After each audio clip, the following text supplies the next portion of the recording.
The Nikon Coolpix P7700 is a somewhat large but comfortably designed camera that delivers a reasonable amount of shooting flexibility for photographers who are looking for a lot of controls and better than point-and-shoot photo quality.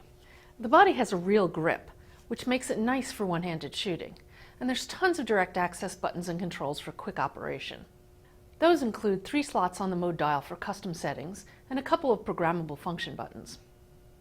While it offers a lot of straight shooting features, there aren't a lot of other capabilities.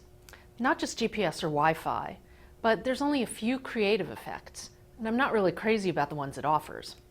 For example, there's a really interesting sounding zoom exposure mode, which produces the effect of zooming the lens towards the subject.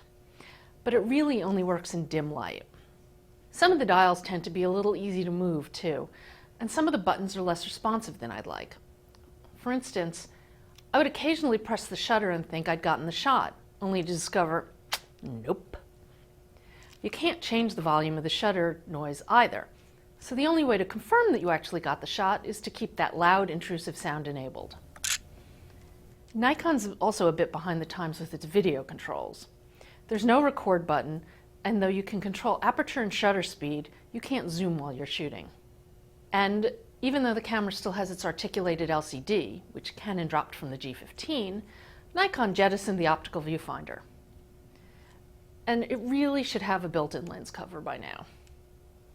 I found the performance a little sluggish, at least when shooting anything involving RAW.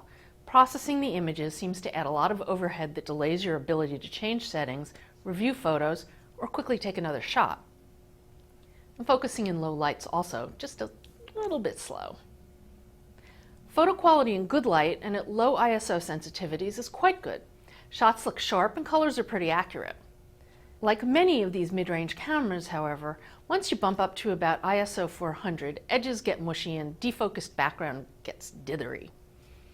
Shooting RAW improves your ability to deal with some of the blown out highlights and desaturation in mid-range to high ISO shots, but the data is just too noisy to really improve on the low light quality. Still, it does deliver better photos than you get with a typical point-and-shoot. This is a fine camera that lots of people will like, as long as you don't get too into the pixel peeping or action shooting. I'm Lori Grunin, and this is the Nikon Coolpix P7700.